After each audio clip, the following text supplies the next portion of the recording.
Hello' বন্ধু বান্ধৱীসকল, মোৰ দীপাৰ পাকঘৰলৈ আপোনালোকক স্বাগতম জনাইছোঁ। এতিয়া মই এয়া কল পচলা বনাবলৈ কলৰ মাজৰ অংশটো কাটি উলিয়াই ল'ম। অলপ এনেকৈ কৰি মাজৰ অংশটো উলিয়াই ল'ম।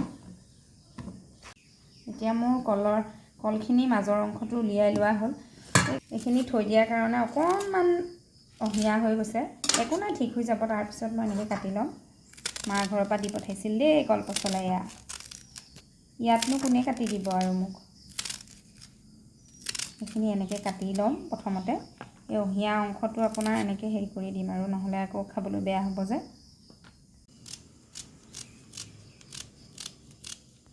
এতিয়া মোৰ হেৰিখিনি কল পচলাখিনি কাটা হৈ গ'ল, আৰু এতিয়া মই গিলাচ এটাৰ সহায়েৰে এইখিনি ভাঙি ল'ম। এনেকৈ সৰু সৰুকৈ ভাঙি ল'ম।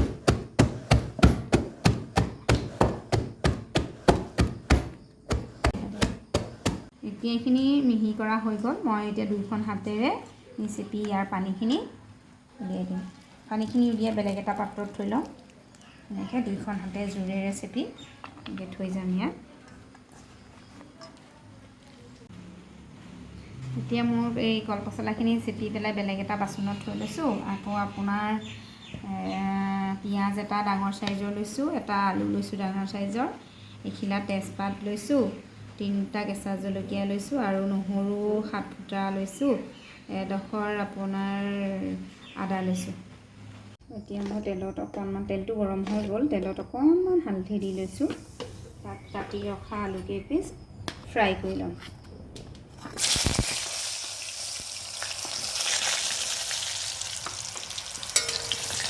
অলপ ভাজা হৈ গ'ল, তাৰমানে অলপ ফ্ৰাই কৰি ল'লে ভাল হয় আৰু। এয়া মই কাঢ়ি ৰাখি থ'ম।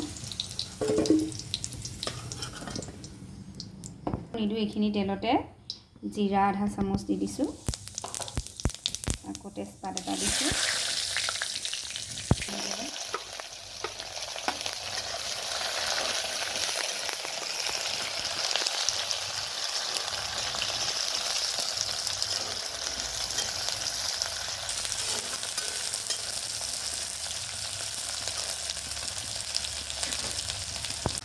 পিচি ৰখা আদা নহৰুখিনি ইয়াত যোগ কৰি দিলোঁ।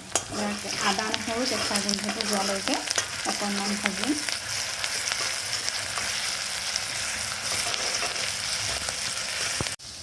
এতিয়া মই গেছৰ ফ্লেমটো আপোনাৰ অকণমান কমাই দিছোঁ। মতে মই হালধি দিছোঁ, আধা চামুচ ধনিয়া দিছোঁ, আধা চামুচ ৰেড চিলি পাউডাৰ দিছোঁ, আৰু অকণমান মিট মছলা দিছোঁ। এতিয়া সকলোখিনি দি লৰাই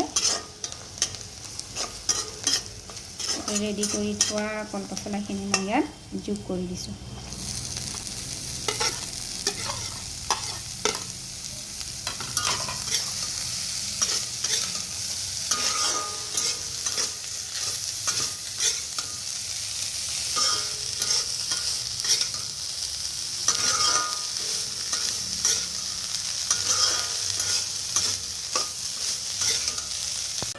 দুই মিনিটমানৰ পিছত এতিয়া অকণমান লৰাই দিছোঁ। অলপ সময় লাগিব। 5 মিনিটমানৰ পিছত এতিয়া ঢাকোনখন খুলি দিছোঁ। মই জুইটো কমাই দিছিলোঁ দেই, এয়া পানীটো শুকাইছে আৰু।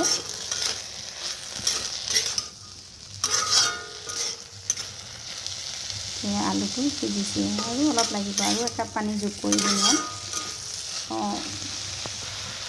জালুকৰ গুড়া আধা চামুচ দিছোঁ, পানী একাপ আকৌ যোগ কৰি দিছোঁ, কাৰণ আলুটো ভালদৰে নাই সিজা যে। আকৌ 5 মিনিটমান এনেকৈ ৰাখি দিম। এয়া আপোনাৰ ভাজিখন কি ধুনীয়া কালাৰ উঠিছে, দেখিছেনে? এয়া ইমান ধুনীয়া ৰং উঠিছে। এতিয়া আলুখিনি সিজি গ'ল, আৰু এয়া সিজি গ'ল ধুনীয়াকৈ। আৰু অকণমান আলু অকণমান ভাঙি দিছোঁ, তেতিয়া খাবলৈ ভাল হ'ব। আৰু অকণমান 2 মিনিটমান ৰাখি দিম। মোৰ কলপচলা ভাজি ৰেডি হৈ গ'ল আৰু ইয়াত এতিয়া মই মান ধনিয়া অকণমান ছটিয়াই দিম।